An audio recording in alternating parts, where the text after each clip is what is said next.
Hello again everybody, Mark Ludlow here, life change facilitator and weight loss expert. In this video I am going to be talking about alternative ways in which you can effectively monitor and track your progress that do not involve using the weighing scales. In another one of my videos, which is about how to weigh yourself sensibly and accurately, which you can also find on my channel, I talk about how weighing yourself isn't always necessarily a true reflection on the progress that someone is making due to these potential fluctuations that can occur with our water weight. Plus, there's also another point that's worth bearing in mind with regards to the weight of fat versus muscle. It is not uncommon knowledge that muscle weighs more than fat. So for someone who has been working hard doing a range of resistance and cardiovascular training, it would not be a complete surprise if they had a reduced body fat percentage and slimmer waistline, but weighed the same if not more than what they did when their body fat percentage was higher and their waistline was bigger. Don't get me wrong, weighing yourself is a way to track and monitor progress, which is definitely a good thing.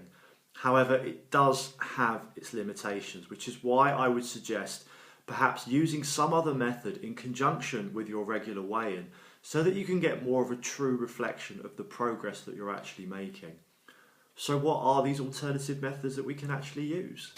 Let's face it, for the majority of people who are working hard to lose weight, the number one thing that they are most concerned with losing is fat over anything else.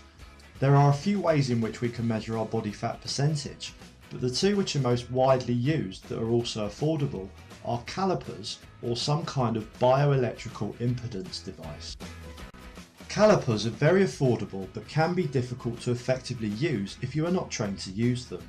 If you are a member of a gym, you could always get a trained professional, such as a personal trainer, to take the readings for you. An alternative to calipers, which is often just as accurate but a lot easier to use, are bioelectrical impedance devices. These measure your body fat percentage by passing a small electrical current through the body that measures how much the flow of current is resisted or impeded by fat. As a general rule, the level of accuracy these products provide does increase with price. However, there are some products out there which are of a good standard which are also quite affordable, such as Omron's range of body fat analyzer devices that are held between the hands when readings are taken. Weighing scales, which include a body fat percentage measuring facility, are also widely available in a lot of retailers.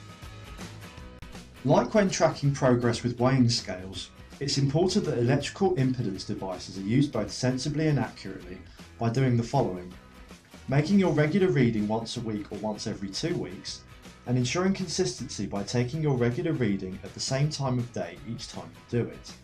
It's also important that readings are not taken any less than 2 hours after eating, 4 hours after exercise, and 48 hours after drinking alcohol. To ensure consistency, it may be beneficial to take your regular reading first thing in the morning when you first wake up. The pattern of body fat distribution is recognised as an important predictor of the health risks associated with being overweight or obese. People who have more fat around their trunk, especially around their abdomen, are at a higher risk of developing conditions such as heart disease, type 2 diabetes and cancer than people who have the same amount of fat but which is distributed around their limbs. The size of the waist in comparison to the hips, known as waist to hip ratio, is an indicator of the distribution of fat on a person's body. When taking waist and hip measurements, ensure that these are always taken from the largest parts. Once you have accurate measurements, to calculate the waist to hip ratio, simply divide the waist measurement by the hip measurement. So for example, a male with a waist measurement of 90 cm and a hip measurement of 102 cm would have a hip to waist ratio of 0.88. Health risks increase with higher waist to hip ratios, and men can be classified as high risk when their waist to hip ratio exceeds 0.95 and women when their ratio exceeds 0.85. When monitoring waist to hip ratios to track progress with fat loss, these should be taken around every 4 to 6 weeks. A common trend nowadays to track progress is to take before and after photos. Although this method doesn't involve using numbers, which is by far the easiest and most reliable way to measure progress, When we start to visually notice differences in how we look as a result of losing weight, this can be incredibly motivating and take us to even higher weight loss goals. When taking photos, ensure that you take shots from the front, back and side views and monitor your progress every 4 to 6 weeks. So, those were my weight loss tips on how to effectively track and monitor your progress that don't involve using the weighing scales. I really hope that you found them useful, and until next time, take care and goodbye. Oh,